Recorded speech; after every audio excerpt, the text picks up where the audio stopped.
वो दोनों महिलाएं जो पाकिस्तान में घुसकर वहां के आतंकियों को अंजाम तक पहुंचाया, उसके बारे में ऐसा कहा जा रहा है अभी तक कोई भी कार्रवाई नहीं हुई है। लेकिन आप अंदाजा लगाइए कि देश में क्या कुछ हो रहा है। मुसलमान होने की वजह से यहां पर कार्रवाई हो गई और भारतीय जनता पार्टी के जो डिप्टी सीएम जो मंत्री हैं उनके ऊपर अभी तक कार्रवाई क्यों नहीं हुई है कि एक देश की बेटी है, देश की महिला है और भारतीय सेना का जहां अपमान हुआ है, एक नेता ये कह रहा है कि पाकिस्तानियों की बहन है। आप अंदाजा लगाइए इससे ज्यादा शर्मनाक बात और क्या हो सकती है। अभी तक उसको गिरफ्तार नहीं किया गया। जो पार्टी अपने आप को ये कहती है कि राष्ट्रभक्त है, राष्ट्र प्रेमी है, उसी के तमाम नेता ऐसी बयानबाजी कर रहे हैं और सेना का अपमान कर रहे हैं, वो सेना जिसने पाकिस्तान को धूल चटा दी। देखिए, इस देश के लिए सबसे ज्यादा शर्मनाक बात यह है कि जो नेता ऐसी तुच्छ बात करता है और वो भी एक भारतीय सेना के लिए, एक देश की बेटी के लिए, महिला के लिए, उसके बावजूद भी उसके ऊपर अभी तक कार्रवाई नहीं हुई है।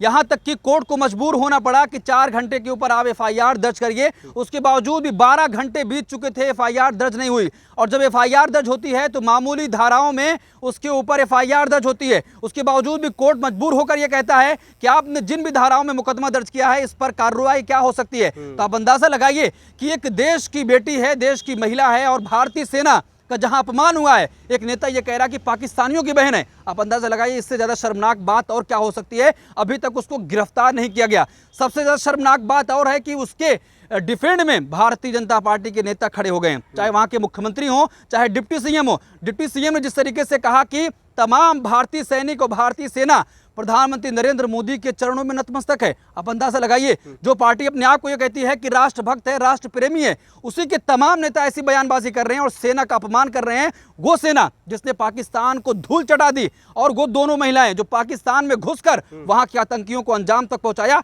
उसके बारे में ऐसा कहा जा रहा है अभी तक कोई भी कार्रवाई नहीं हुई है। लेकिन आप अंदाजा लगाइए कि देश में क्या कुछ हो रहा है। मामलों को लेकर के जो प्रोफेसर जो थे अली खान जी, उन पर गिरफ्तारी बिल्कुल आपने उनकी गिरफ्तारी हो गई है, लेकिन चाहे विजय शर्मा हो या फिर डिप्टी मुख्यमंत्री, उन पर कोई इस तरह की कार्रवाई होता हुआ नहीं दिखाई दे रहा। तो साफ तौर पर यही है कि अगर वहां पर जिसने अपमान किया भारतीय जनता पार्टी के नेता ने, अगर वो मुसलमान होता तो उसको अभी तक गिरफ्तार कर लिया गया होता।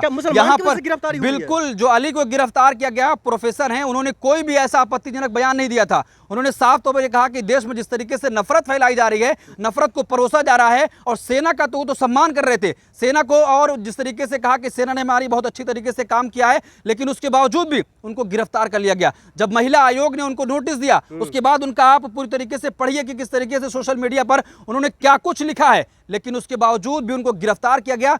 तो साफ तौर पर यही कहा जाएगा कि एक मुसलमान होने की वजह से यहां पर कार्रवाई हो गई और भारतीय जनता पार्टी के जो डिप्टी सीएम जो मंत्री हैं उनके ऊपर अभी तक कार्रवाई क्यों नहीं हुई है। सुप्रीम कोर्ट भी सख्त हो गया है। सुप्रीम कोर्ट में पहुंचे थे कि मुझे परेशान किया जा रहा है। सुप्रीम कोर्ट यह कह रहा है कि आपने ऐसी तमाम चीजें की हैं, उसके बावजूद भी आप किस तरीके से यहां पर पहुंच गए। सुप्रीम कोर्ट के जो सबसे वरिष्ठ वकील है कपिल सिब्बल साहब, ये इनके समर्थन में आए। उन्होंने कहा जो इस तरीके से कोई बयान नहीं है, ये देश के विरोध बयान नहीं है या देश विरोधी बयान नहीं है। जिस तरह से कार्रवाई हो रही है, ये कहीं ना कहीं गलत हो रहा है प्रोफेसर साहब के साथ। बिल्कुल गलत हो रहा है, साफ तौर पर गलत हो रहा है। कपिल सिब्बल ने कहा कि हम इस पर सुनवाई चाहते हैं। सुप्रीम कोर्ट में वो तुरंत पहुंचे और सुप्रीम कोर्ट सुनवाई के लिए तैयार भी हो गया है। यानी साफ तौर पर जिस तरीके से एक विशेष समुदाय के होने की वजह से लोगों को परेशान किया जा रहा है और लोगों को फंसाने की कोशिश की जा रही है। आप अगर देखेंगे, गोदी मीडिया आए दिन ये खबर चलाता है कि देश के आतंकवादी जो हैं या जो घुसपैठियां वो मुसलमान हैं, या देश के लिए जासूसी जो कर रहे हैं वो मुसलमान है। लेकिन जो लंबी लिस्ट एक सामने आ रही है, आपको देखने को मिलेगा कि किस तरीके से लोगों को पकड़ा जा रहा है, चाहे ज्योति मल्होत्रा हो, ऐसे तमाम लोग हों